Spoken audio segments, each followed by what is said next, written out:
Marseille ce matin avec notre invité politique, c'est Renaud Muselier. Bonjour, merci beaucoup d'être avec nous Renaud Muselier. Vous êtes le président de la région Sud, Provence-Alpes-Côte d'Azur.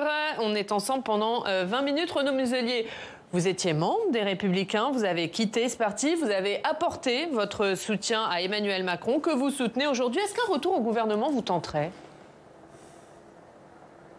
Non.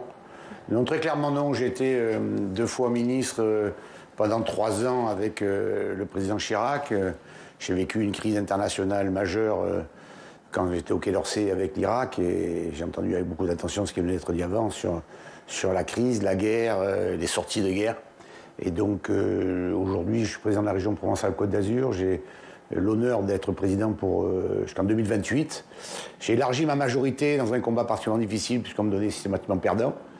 Sur la base de ce que je suis historiquement, c'est-à-dire un gaulliste et RPR, membre fondateur de l'UMP, membre fondateur de LR, membre du bureau politique de la CNI, qui a été condamné par sa famille parce que j'avais voulu additionner. Ça m'a permis de gagner contre le Front National, contre Thierry Mariani, qui lui-même permettait de dire à Mme Le Pen qu'elle avait changé. Et ça aurait été peut-être la Crimée en région Provence-Alpes-Côte d'Azur avec la France. Cette majorité m'a permis de tirer un axe très fort environnemental, sanitaire, de développement de la région. Je peux le faire avec le président Macron qui m'a aidé quelque part dans ma réélection, ce que n'a pas fait beaucoup ma famille, mon ex-famille politique. On voit aujourd'hui que ce choix stratégique de courir en grand écart sans jamais définir sa ligne politique, c'est-à-dire sans jamais trancher entre l'extrême droite ou la Macronie en leur disant, je leur ai dit 25 fois, qu'est-ce que vous feriez si vous n'êtes pas allé au 2e tour ? Ils m'ont toujours répondu, on va gagner. Ok. Enfin, la réalité, c'est que finalement, les électeurs ne se sont pas retrouvés et les LR ont sombré.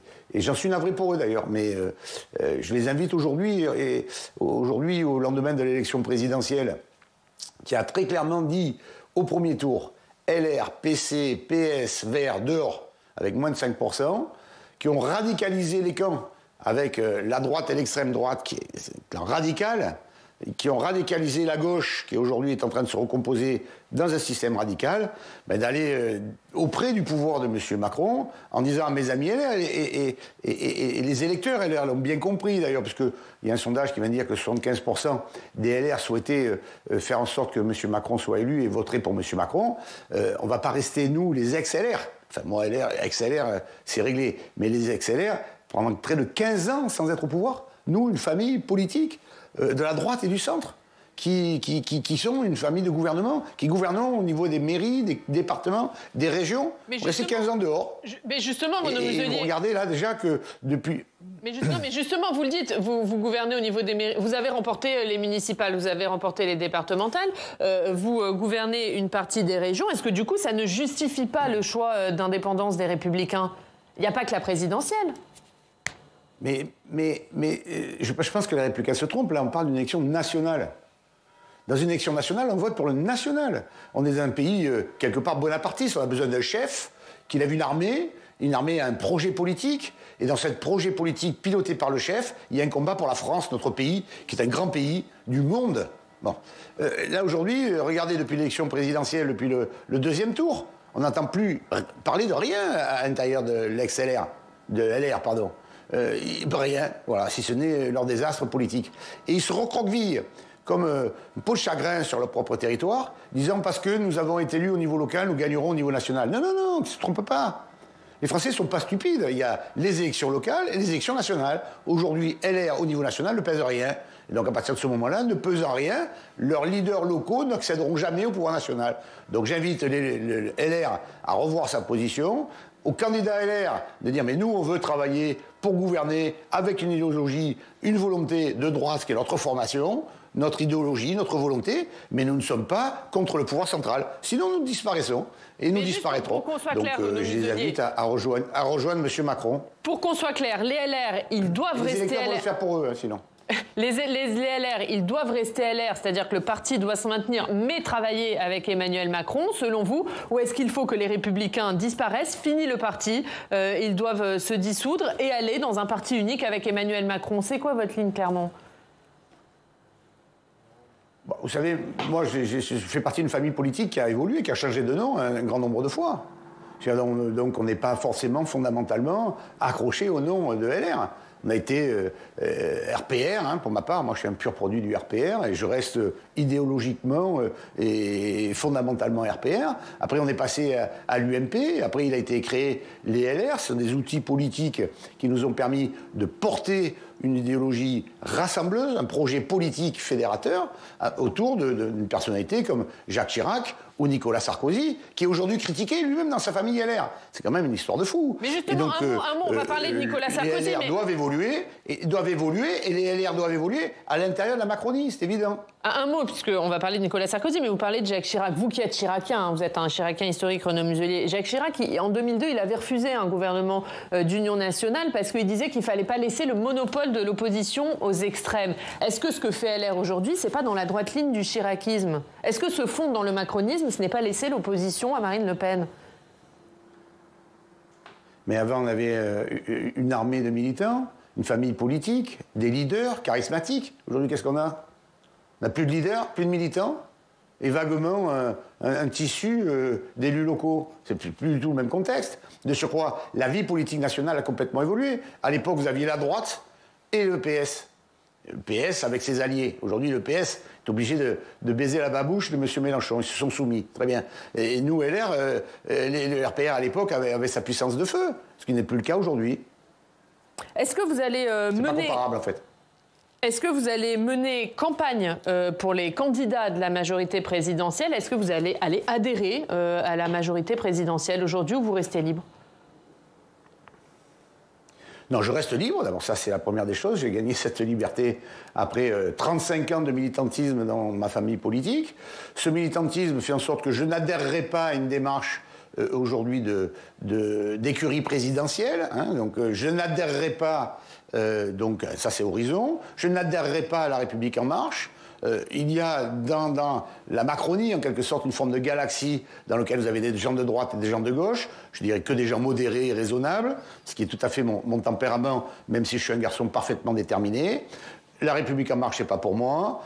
Tout le volet de gauche avec des personnalités comme M. Le Drian ou Mme Borne sont des personnalités que j'aime beaucoup, au demeurant avec qui j'ai beaucoup travaillé en tant que président de région ou président des régions de France. Mais j'aime travailler avec eux, j'aime échanger avec eux, mais ce n'est pas ma sensibilité de travail. Je vois sur le volet droite, Horizon, c'est plutôt une culture d'écurie présidentielle, je n'irai pas. Et donc j'irai à l'intérieur de la Macronie, dans un volet de droite, de la droite, des territoires de droite, pour servir mon pays par l'intermédiaire de mes territoires. Voilà ce que j'imagine dans une refonte d'un appareil politique qui sera.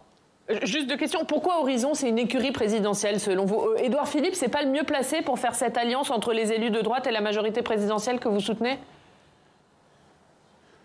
Si, Édouard Philippe est parfaitement bien placé. Et il a montré en tant que Premier ministre qu'il avait un certain nombre de capacités et de talents que je lui reconnais parfaitement. Et d'ailleurs, j'ai parfaitement travaillé avec lui.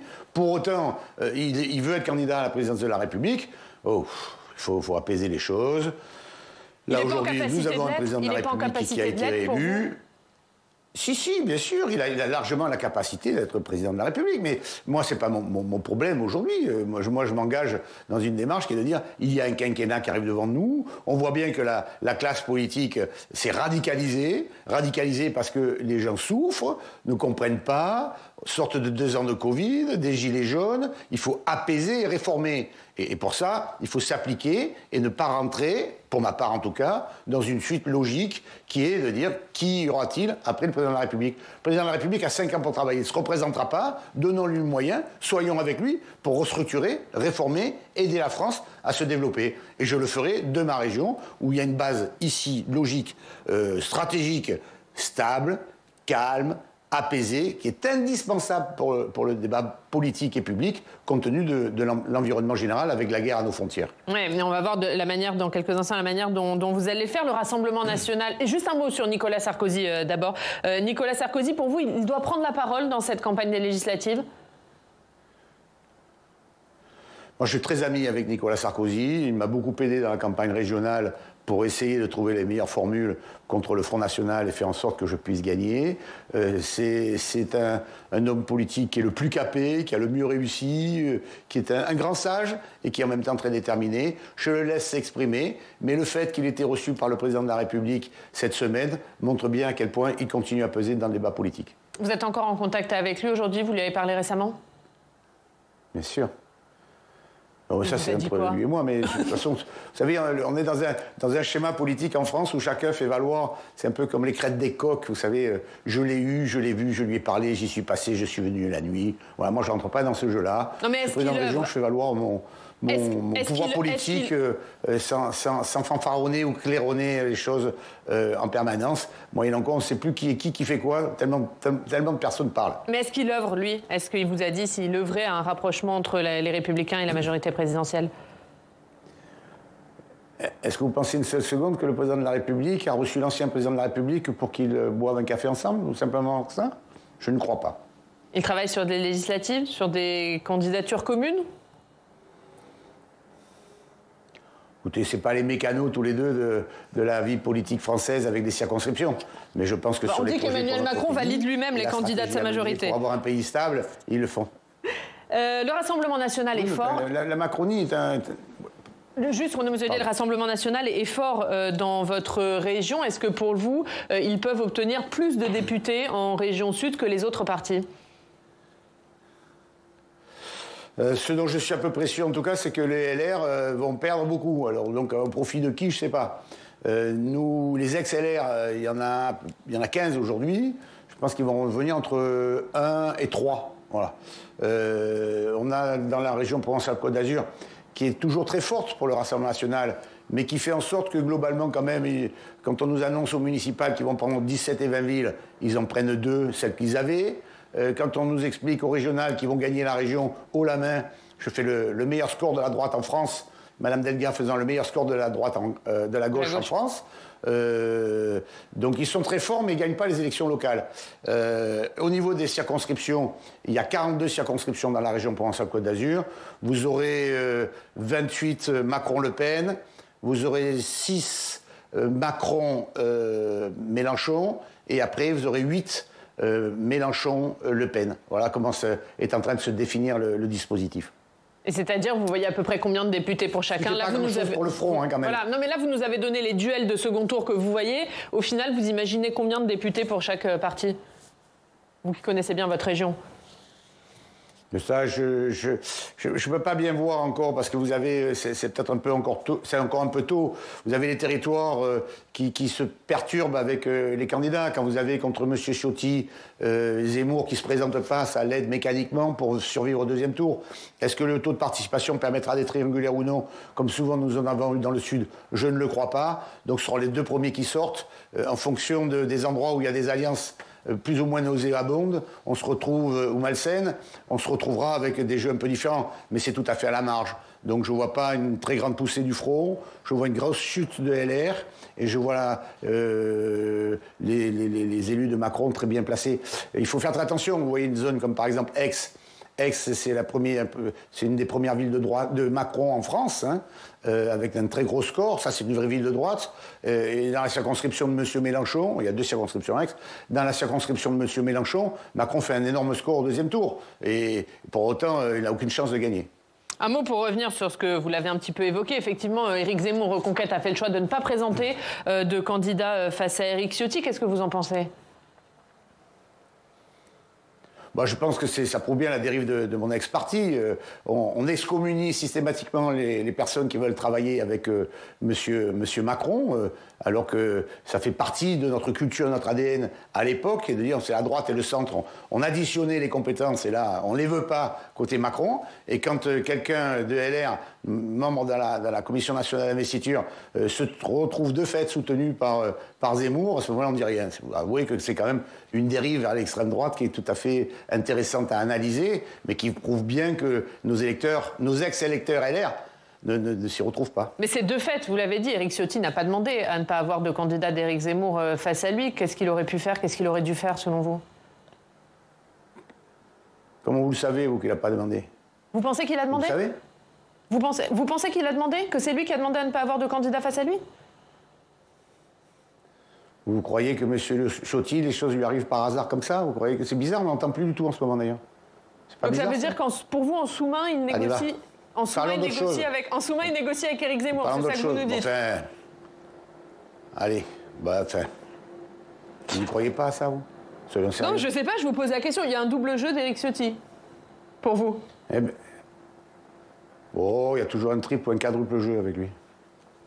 On va juste un mot sur la gauche, puisque la gauche, vous le disiez, elle a trouvé un accord pour les législatives, accord entre toutes les formations de gauche. Les socialistes ont signé hier. Vous l'avez vécu, ça, à Marseille, au municipal, où Benoît Payan était le candidat commun de toute la gauche. C'est un danger pour Emmanuel Macron, cet accord de gauche? En tout cas, c'est très bien fait de la part de M. Mélenchon, et qui finalement écrabouille la totalité de la gauche en radicalisant la gauche derrière son panache. Il a fait une magnifique campagne et il a écrabouillé tout le monde. Donc aujourd'hui, ce qui est désolant pour la gauche, je parle par exemple pour le PS, eux qui sont les héritiers de Jean Jaurès, de Mitterrand, de Hollande, d'une philosophie politique très très importante et très forte dans notre pays, ils ont tout abandonné pour 4 sièges et 2 cacahuètes. Hein. Donc c'est quand même très impressionnant, ce besoin absolu de survivre au profit de rien. Je constate que les grands leaders de gauche, que ce soit Mme Delga ou l'ancien Premier ministre, ne s'y retrouvent pas et n'acceptent pas cette démarche-là. Je trouve que c'est eux qui ont au moins un peu d'honneur. Et le Parti socialiste se renie aujourd'hui pour vous? Quand vous avez une histoire aussi grande et puissante dans la Ve République, se retrouver aujourd'hui à renier tout ce qui a fait ce qu'ils représentent, ce qu'ils sont, c'est quand même... moi, je fais la politique pour des convictions. Je crois bien sûr dans mon pays, et dans ce que je propose, dans ce que je défends. Et un grand nombre de socialistes sont pareils. Et aujourd'hui, ils s'asseyent sur l'Europe, sur toutes sortes de projets qui représentent vraiment les fondamentaux du PS. D'ailleurs, je pense qu'à l'intérieur du PS, les grandes figures du Parti socialiste n'adhéreront pas à la stratégie de désertion de M. Faure. Renaud Muselier, comment vous comptez prendre votre part dans ce nouveau quinquennat qui s'annonce? Comment vous comptez peser? Est-ce que pour vous, vous qui êtes président de région, évidemment, est-ce que notamment il faut revoir totalement la méthode entre Emmanuel Macron et les élus locaux? En tout cas, ce qui est sûr, c'est que le Macron 1, le Macron 2 ne doit pas ressembler à Macron 1. On a pu voir que cet homme de 40 ans qui a pris le pouvoir avec beaucoup de talent réussit à être réélu avec encore plus de talent. C'est un homme qui ne commet jamais 2 fois les mêmes erreurs, que j'ai pu approcher au fil du temps et qui est, en termes de méthodologie de travail, d'intelligence et d'organisation, tout à fait exceptionnel, et il ne faut pas le sous-estimer. Donc, pour ma part, moi qui suis président des régions de France ou président délégué, je souhaite qu'il y ait une vraie décentralisation, et il est absolument nécessaire pour apaiser le pays de s'appuyer sur les corps intermédiaires. Pour les régions, on a la capacité, dans cette forme de décentralisation, d'autonomisation, avec nos parlements régionaux, de faire en sorte qu'on puisse mieux travailler sur la santé, comme on le demande depuis longtemps, mieux travailler sur l'environnement, dans lequel nous sommes très, très actifs. Il y a donc comme ça un certain nombre de dossiers très spécifiques qui ne doivent pas être centralisés, qui ne doivent pas être traités par Paris, qui peuvent être traités par les régions, par les départements ou par les municipalités, chacun dans son domaine d'action. Nous avions fait Territoires Unis avec le président Larcher, avec le président de l'AMF et des départements de France, où nous avions fait des propositions très claires de décentralisation. Sauf que vous n'avez pas été écouté. Vous n'avez pas écouté, vous n'avez pas été entendu, Renaud Muselier. Pourquoi vous le serez, selon vous, dans ce second quinquennat, alors que vous n'avez pas été pendant 5 ans? C'est pas parce qu'on n'a pas été écouté une fois qu'on ne sera pas entendu Eh bien, c'est pas parce qu'on n'a pas été écouté une fois qu'on ne sera pas entendu pour la suite. Vous savez, la vie politique, c'est pas parce qu'on s'exprime une fois, qu'on émet une idée, qu'on fait des propositions, qu'immédiatement elles doivent être acceptées. Ça chemine, ça évolue, ça avance. Bon, on part dans un nouveau quinquennat. Moi, j'ai des choses à proposer et je préfère le faire en ayant l'oreille du Premier ministre ou du président de la République et faire en sorte que je leur fais des propositions concrètes, comme j'ai pu le faire en tant que président des régions de France ou pour ma région, où nous avons débloqué la ligne nouvelle, par exemple, Provence-Côte d'Azur, qui était bloquée depuis près de 15 ans. Voilà, donc ce sont des dossiers sur lesquels on peut avancer. Nous avons travaillé sur Euro-Méditerranée ensemble, sur cette politique géopolitique locale sur le bassin méditerranéen, qui est absolument indispensable. On a pu le faire avec M. Le Drian. Il y a plein de dossiers sur lesquels on peut avancer, où nous avons une capacité d'action, comme nous l'avons pu le faire dans la rapidité d'action, avec nos ARS, avec nos hôpitaux, pendant la crise sanitaire, et ceci, alors que le gouvernement, j'étais pas parfaitement en phase avec M. Véran, mais si la crise sanitaire n'a pas été bien traitée pendant les 3 premières vagues, on peut reconnaître qu'ils l'ont bien traitée dans la 4e et la 5e. Voilà, c'est ça la réalité. Et c'est avec M. Le Maire que nous avons travaillé sur les fonds de solidarité des nationaux, sur l'aide à nos entreprises, sur l'aide, et qui fait en sorte qu'aujourd'hui, on n'a pas de faillite en France. C'est bien grâce à ce travail qui a été fait par les régions et avec le gouvernement. Donc tout n'est pas tout blanc, tout noir, et nous qui avons été au pouvoir à l'époque, on se rend bien compte qu'on ne réussit pas tout. Donc il faut revenir, réexpliquer, amender, évoluer et avancer. Un mot sur une réforme qui divise, c'est la réforme des retraites. Renaud Muselier, est-ce que pour vous, il faut faire cette réforme des retraites? Est-ce que c'est une bonne réforme, un bon signal pour apaiser un pays qui est éruptif?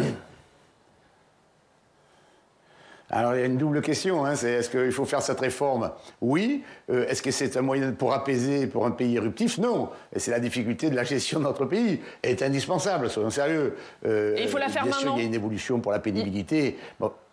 Il faut la faire en tout cas. Donc il faut la faire, mais il faut la faire de façon apaisée. Mais vous savez, la vitesse va aussi vitesse. Parfois il y a précipitation, vitesse précipitation, veut dire éruption. Donc mais juste comment on l'a fait de manière le bon interlocuteur pour calmer les choses. Donc il faut la faire, mais mais attendez, je suis pas au gouvernement, moi. Vous me posez une question par rapport à la méthode. Et donc, par rapport à la méthode, je vous dis oui, il faut le faire. Ça me paraît indispensable, mais il faut le faire de façon apaisée. Donc, la vitesse et la précipitation me paraissent pas être la meilleure réponse à cette question. Un dernier mot, Renaud Muselier, puisqu'on commémore aujourd'hui les 30 ans de la catastrophe de Fouriane. Un hommage sera rendu ce soir au coup d'envoi de la demi-finale de Coupe d'Europe entre l'OM et Feyenoord. Est-ce que vous auriez souhaité ce report du match ?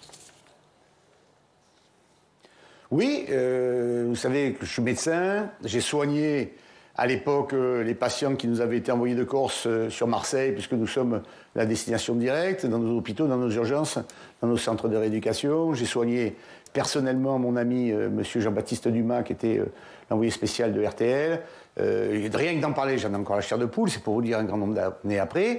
J'ai participé avec son fils et le comité de Furiani à la loi votée au Parlement pour interdire les matchs en France le 5 mai. Bon, là, c'est une Coupe d'Europe, donc bon, malheureusement, ça ne s'applique pas. Mais bien sûr, je suis très attentif à ça et faire en sorte que ça ne se renouvelle jamais. Et je pense que tout le monde l'a bien compris en France et dans toutes les instances sportives. Bon. Et sur le plan sportif, on imagine que vous serez au Vélodrome ce soir, l'OM va aller en finale ? Écoutez, puisque finalement cette date commémorative n'est pas une bonne date, faisons en sorte que l'OM, ça lui porte chance et qu'on aille après, en Albanie d'ailleurs, à Tirana, pour la finale de la Coupe d'Europe. Donc oui, on va gagner, bien sûr. Merci Renaud Muselier. Merci beaucoup d'avoir été notre invité ce matin depuis Marseille, président de la région Sud Provence-Alpes-Côte d'Azur.